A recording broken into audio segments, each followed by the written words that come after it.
Сайн байна уу? League of Legends төрлөөр оролцох бот шиг байна.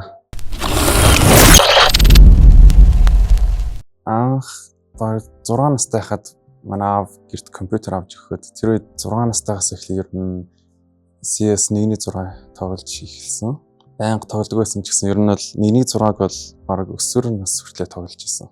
Тэгээд ер нь тоглоом үн сонирхолтой тэгээд ер нь дараахан л хөвгт байсан ба. Яг уу анх компьютер авахдаа тоглоом суулгаж өгдөг байсан. Тэгээд би бас дээр нэг ахтай. Тэгээд тоглоом авахын тулд ер нь CD аваад тэгээд суулгадаг байсан. Тэр үед дэлгүүрийн төр орохдоо ахтайгаа хамт нийлээд бас тоглоом авъя гэж хэлдэг байсан. Их тоглохгүй тулд ер нь цаг арай хяндаг байсан гэх юм уу та. За 2018 он юу 9 оноос хойш ер нь бас Монголд тийм лолын тэмцээнүүд болдог байсан. Тэр үед тийм нэг багт нь ороод тоглодог байсан. 16-аас 32-ын хооронд л аваад оролцдог байсан баха.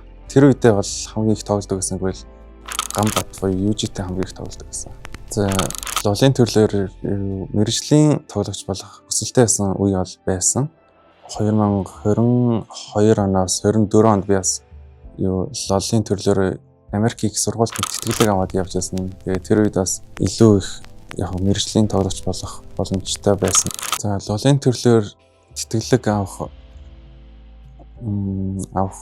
Гамбатын ачаар бас явсан гэж бодож байна. Миний явсан өмнөх жил болохоор Гамбат болохоор бас лолын төрлөөр өөр сургууль Америкийн их сургуульд тэтгэлэг аваад явж байсан. Их сургуулийнхаа шигшээ багт нь ороод бэлтгэл ихтэй бол ер нь 5/5 гэдэг скрим хийдэг байсан. Тэмцээн болох үеэр бүгдээрээ өрөөнд ороод 5/5 тоглодог байсан тэмцээнд. Их сургуулийн хооронд болдог CL тэмцээн болохоор яг өмнөх жилдээ болохоор 3 дахь байрт орсон.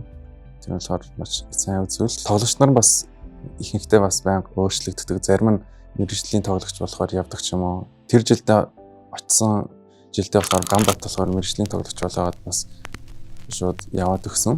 Миний очсон жил болохоор CL тэмцээнд би бас шигшээ багт нь ороод яваад топ 17-оос 32-т орж исэн. Тэгээ тэрийн дараагийн жилдээ болохоор ер нь топ 5-аас 8-д орж исэн. CL тэмцээнд тэр жишээ нь байр эзлүүл сургуулийн төлбөрөөс тийм хасах тийм мөнгөн тийм тэтгэмж өгдөг байсан.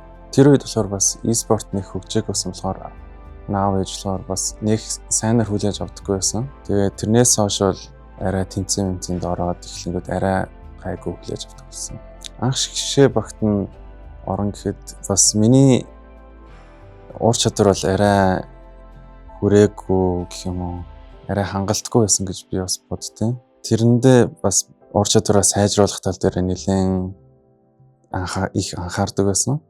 За коуч маань тэгээд ENC тэмцээнд намайг сонгосонд ер нь баяртай байсан. Тэгээд би Монголыг төлөөлөөд тэмцээд цаашаа явхад сайн хичээнэ гэж бодож байна. Хамгийн ойрын зорилго гэвэл мэдээж Монгол улсаа төлөөлж тоглож байгаа. Тэрэндээ болохоор аль болох хамгийн сайн үзүүлэлтээ үзүүлэх. Их сургуулийг төлөөлдөг байсан бол одоо Монгол улсыг төлөөлнө гэвэл Монгол улсыг төлөөлнө гэсэн хариуцлага нэгж байна гэж бодож байна. Шигшээ багийн тоглогч Батшиг байлаа. Манай багийг дэмжээрэй.